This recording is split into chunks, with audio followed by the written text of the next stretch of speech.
भारतीय सेना को नेतृत्व प्रदान करने की बात आती है तो कोंडादेरा मदप्पा करियप्पा का नाम सबसे पहले लिया जाता है।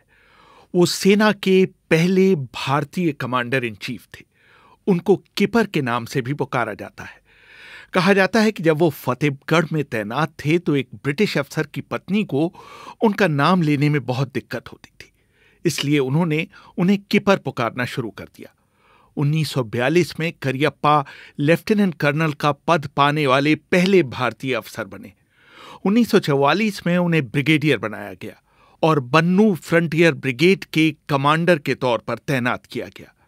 फील्ड मार्शल करियप्पा की जीवनी लिखने वाले मेजर जनरल वी.के. सिंह बताते हैं, उन दिनों एक गांव से गुजरते हुए करियप्पा ने देखा कि कुछ पठान औरतें अपने सिर पर पानी से भरे बड़े बड़े बर्तन लेकर जा रही हैं। पूछताछ के बाद पता चला कि उन्हें रोज 4 मील दूर दूसरे गांव से पानी लेने जाना पड़ता है। करियप्पा ने तुरंत उनके गांव में कुआं खुदवाने का आदेश दिया। पठान उनके इस काम से इतना खुश हुए कि उन्होंने उन्हें खलीफा कहना शुरू कर दिया। नवंबर 1947 में करियप्पा को पूर्वी कमान का प्रमुख बनाकर रांची में तैनात किया गया, लेकिन 2 महीने के अंदर ही जैसे ही कश्मीर की हालत खराब हुई, उन्हें लेफ्टिनेंट जनरल डडली रसल के स्थान पर दिल्ली और पूर्वी पंजाब का जीओसी इन चीफ बनाया गया। उन्होंने ही इस कमान का नाम पश्चिमी कमान रखा। उन्होंने तुरंत कलवंत सिंह के स्थान पर जनरल थिमैया को जम्मू कश्मीर फोर्स का प्रमुख नियुक्त किया। लेह जाने वाली सड़क तब तक नहीं खोली जा सकती थी जब तक भारतीय सेना का जोजिला, द्रास और कारगिल पर कब्जा नहीं हो जाता। ऊपर के आदेशों की अवहेलना करते हुए करियप्पा ने वही किया। अगर उन्होंने ऐसा नहीं किया होता तो आज लेह भारत का हिस्सा नहीं बना होता। उनकी बनाई गई योजना के तहत भारतीय सेना ने पहले नौशेरा और झंगर पर कब्जा किया और फिर जोजिला, द्रास और कारगिल से भी हमलावरों को पीछे ढकेल दिया। कमांडर का पद संभालने के बाद करियप्पा ने नौशेरा का दौरा किया, जिस पर 50 पैराशूट ब्रिगेड का नियंत्रण था। उन्होंने ब्रिगेड के कमांडर ब्रिगेडियर उस्मान से कहा कि वो उनसे एक तोहफा चाहते हैं।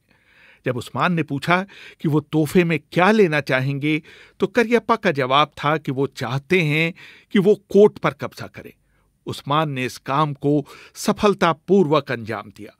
बाद में जब कबायलियों ने नौशेरा पर हमला किया तो उसके रक्षण में कोट पर भारतीय सैनिकों के नियंत्रण ने बहुत बड़ी भूमिका निभाई। उसी दौरान जीप से श्रीनगर से उरी जाते समय ब्रिगेडियर बोगी सेन ने करियप्पा को सलाह दी कि जीप से झंडे और स्टार प्लेट हटा लिए जाएं, ताकि दुश्मन उनकी जीप को पहचान कर स्नाइपर फायर न कर सके।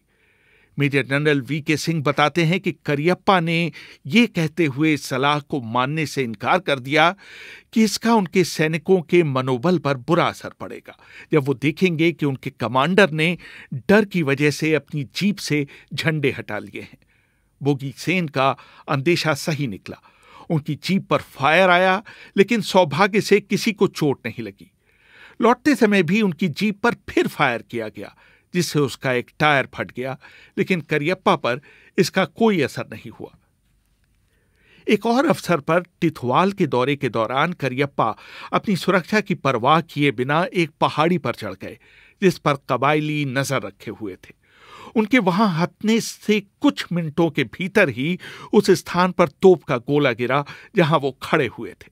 बाद में करियप्पा ने हंसते हुए कहा, दुश्मन के गोले भी जनरल का सम्मान करते हैं।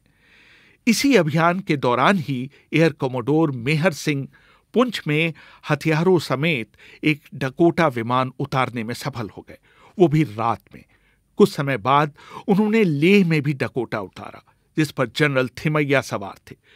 करियप्पा ने न सिर्फ मेहर सिंह को महावीर चक्र देने की सिफारिश की, बल्कि ये भी सुनिश्चित किया कि ये सम्मान उन्हें मिले भी। अजीब बात यह थी कि वायुसेना को अपने ही अफसर को महावीर चक्र देना पसंद नहीं आया और इसके बाद उन्हें कोई पदोन्नति नहीं दी गई। 1946 में अंतरिम सरकार में रक्षा मंत्री रहे बलदेव सिंह ने उस समय ब्रिगेडियर के पद पर काम कर रहे नाथू सिंह को भारत का पहला कमांडर इन चीफ बनाने की पेशकश कर दी थी। नाथू सिंह ने विनम्रता पूर्वक इस पेशकश को स्वीकार नहीं किया, क्योंकि उनका मानना था कि वरिष्ठ होने के कारण करियप्पा का उस पद पर दावा अधिक बनता था। नाथू सिंह के बाद राजेंद्र सिंह जी को भी ये पद देने की पेशकश हुई, लेकिन उन्होंने भी करियप्पा के सम्मान में उस पद को स्वीकार नहीं किया। तब जाकर 4 दिसंबर 1948 को करियप्पा को सेना का पहला भारतीय कमांडर इन चीफ बनाया गया। उस समय करियप्पा की उम्र थी 49 साल। ब्रिटिश शासन के 200 साल बाद पहली बार किसी भारतीय को भारतीय सेना की बागडोर दी गई थी। 15 जनवरी 1949 को करियप्पा ने इस पद को ग्रहण किया। तब से लेकर आज तक इस दिन को आर्मी डे के रूप में मनाया जाता है। करियप्पा का सबसे बड़ा योगदान था कि उन्होंने भारतीय सेना को राजनीति से दूर रखा। शायद यही कारण था कि उन्होंने आईएनए के सैनिकों को भारतीय सेना में लेने से इनकार कर दिया। उनका मानना था कि अगर वो ऐसा करते हैं तो भारतीय सेना राजनीति से अछूती नहीं रह सकेगी। अनुशासन का पालन करने में करियप्पा का कोई सानी नहीं था। यही कारण था कि उनके नजदीकी दोस्त भी उनसे आजादी लेने में थोड़ा झिझकते थे।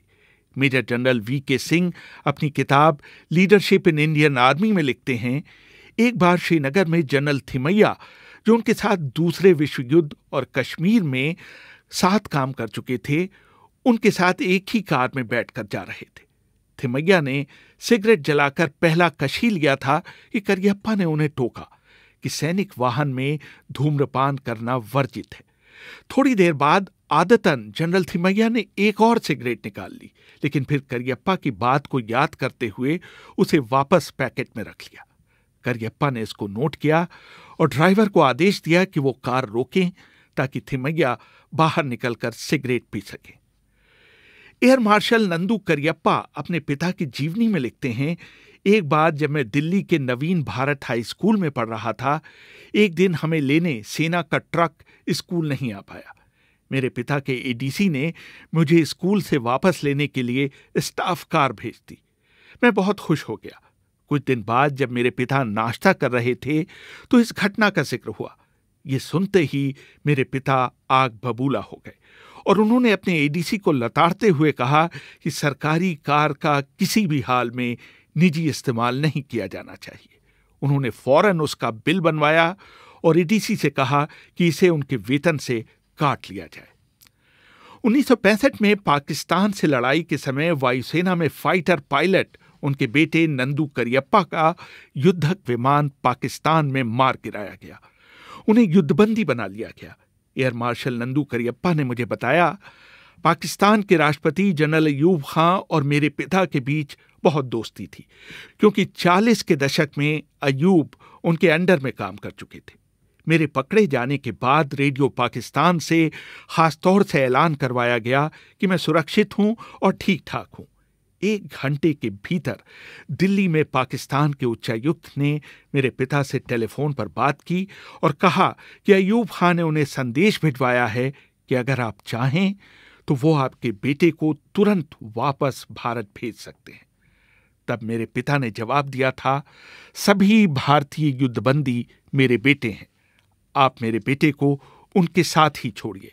यही नहीं, जब मैं रावलपिंडी की जेल में बंद था तो बेगम अयूब मुझसे मिलने आई थी और मेरे लिए स्टेट एक्सप्रेस सिगरेट का एक कार्टन और पीजी वुडहाउस का एक उपन्यास लेकर आई थी। युद्ध की समाप्ति के बाद करियप्पा भारतीय जवानों का मनोबल बढ़ाने भारत पाकिस्तान सीमा पर गए थे। इसी दौरान उन्होंने सीमा पार कर नो मैन लैंड में प्रवेश कर लिया था। नंदू करियप्पा अपने पिता की जीवनी में लिखते हैं, उन्हें देखते ही पाकिस्तानी कमांडर ने आदेश दिया कि वो वहीं रुक जाएं, वरना उन्हें गोली मार दी जाएगी। भारतीय सीमा से किसी ने चिल्लाकर कहा, ये जनरल करियप्पा हैं। ये सुनते ही पाकिस्तानी सिपाहियों ने अपने हथियार नीचे कर लिए। उनके अफसर ने आकर जनरल करियप्पा को सैल्यूट किया। करियप्पा ने पाकिस्तानी सैनिकों से उनका हालचाल पूछा और यह भी पूछा कि उन्हें अपने घर से चिट्ठियां मिल रही हैं या नहीं। करियप्पा का हिंदुस्तानी बोलने में थोड़ा हाथ तंग था, इसलिए लोग अक्सर उन्हें ब्राउन साहब कहकर पुकारते थे। दरअसल वो अंग्रेजी में सोचा करते थे। आजादी के तुरंत बाद करियप्पा को सीमा के पास सैनिकों को संबोधित करना था। वो उनसे कहना चाह रहे थे कि अब देश आजाद है, आप और हम भी आजाद हैं। लेकिन करियप्पा ने कहा, इस वक्त आप मुफ्त, मुल्क मुफ्त, सब कुछ मुफ्त है। करियप्पा परिवार नियोजन के बहुत पक्षधर थे। एक बार अमृतसर में फैमिली वेलफेयर सेंटर में सैनिकों की पत्नियों को संबोधित करते हुए उन्होंने कहा, माताओं और बहनों, हम चाहता है कि आप 2 बच्चा पैदा करो, एक अपने लिए, एक मेरे लिए। शायद करियप्पा ये कहना चाह रहे थे कि आपके 2 बेटे होने चाहिए, जिनमें से एक परिवार के साथ रहे और दूसरा भारतीय सेना का हिस्सा बने। फील्ड मार्शल करियप्पा हमेशा अच्छे कपड़े पहनते थे। डिनर में वो हमेशा काले रंग के सूट या बंद गले में दिखाई देते थे। वो हमेशा डिनर के समय कपड़े बदलते थे, चाहे वो अपने घर पर अकेले डिनर कर रहे हों। उनकी बेटी नलिनी बताती हैं, एक बार उन्होंने एक अमेरिकी डिप्लोमेट को रात्रि भोजन पर बुलाया। उस मेहमान को करियप्पा के ड्रेस कोड का पता नहीं था। वो सीधी सादी कमीज पहनकर उनके घर पहुंच गया। मेरे पिता ने मेडिकरी के ठंडे मौसम का बहाना देकर उन्हें अपना कोट पहनने के लिए मजबूर किया। तब जाकर वो खाने की मेज पर बैठे। एक बार और मेरे मंगेतर एक पारिवारिक लंच पर सिर्फ कोट पहनकर बिना टाई लगाए आए। मेरे पिता ने मुझसे कहा कि अपने होने वाले पति को बता दो कि उनके दामाद और सेना के एक अधिकारी के तौर पर उन्हें ढंग के कपड़े पहनकर भोजन की मेज पर आना चाहिए। कायदे से दिखाई देने के प्रति वो इतने सजग थे कि जब भी वो कार से किसी शहर में घुस रहे होते थे तो वो कार रुकवाकर अपने इक्का दुक्का बालों पर कंघी करते थे और अपने कार पर लगी धूल को अपने हाथों से पोंछते थे। करियप्पा अपनी सनकों के लिए मशहूर थे। उदाहरण के लिए उन्हें बर्दाश्त नहीं था कि कोई अपनी वर्दी की कमीज की आस्तीनों को मोड़े। नंदू करियप्पा बताते हैं, मुझे याद नहीं पड़ता कि मैंने उन्हें कभी आधी आस्तीन की कमीज या बुश शर्ट में देखा हो। बुश शर्ट को वो बहुत हिकारत से मैटरनिटी जैकेट कहा करते थे। कोई खेल खेलते समय भी उनकी गर्दन में हमेशा एक स्कार्फ बंधा होता था। हमारे यहाँ खाने पर आने वाले हर शख्स से अपेक्षा की जाती थी कि वो सूट पहन कर आए। दूसरे, अगर किसी ने अपने कोट के बटन खोल रखे हैं तब भी करियप्पा बुरा मान जाते थे। पता नहीं क्यों उन्हें हारमोनियम से भी बहुत चिढ़ थी। सेना के समारोहों में जब भी कोई संगीत का आइटम होता था उसमें हारमोनियम बजाने की मनाही होती थी। उनके लिए ट्रांजिस्टर दुनिया का सबसे बड़ा आविष्कार था। उसको वो हमेशा अपने पास रखते थे। टीवी देखने में उनकी कभी कोई दिलचस्पी नहीं रही। 15 जनवरी 1986 को जब वो सेना दिवस की परेड के लिए दिल्ली आए हुए थे, परेड के बाद उस समय के सेना अध्यक्ष जनरल के सुंदर जी ने घोषणा की कि सरकार ने जनरल करियप्पा को फील्ड मार्शल बनाने का फैसला किया है। उनके बेटे एयर मार्शल नंदू करियप्पा बताते हैं, उस दिन उनके दाहिनी पैर की छोटी उंगली में बहुत दर्द था। उन दिनों घर पर वो बाएं पैर में जूता और दाहिने पैर में चप्पल पहना करते थे। हम सब ने उन्हें सलाह दी कि राष्ट्रपति भवन के समारोह में वो जूते न पहने, लेकिन वो हमारी कहाँ सुनने वाले थे। उन्होंने हमेशा की तरह अपने नोकदार जूते पहने। और तो और जब वो राष्ट्रपति से अपना फील्ड मार्शल का बेटन लेने गए तो उन्होंने वॉकिंग स्टिक का भी इस्तेमाल नहीं किया। राष्ट्रपति के एडीसी ने उन्हें सहारा देने की पेशकश की, लेकिन उन्होंने उसे भी स्वीकार नहीं किया। उस समय उनकी उम्र थी 87 साल। ये पूरा समारोह करीब 10 मिनट चला, लेकिन इस दौरान करियप्पा खड़े रहे, हालांकि उनके पैर में बहुत तेज दर्द हो रहा था। रेहान फजल, BBC, दिल्ली।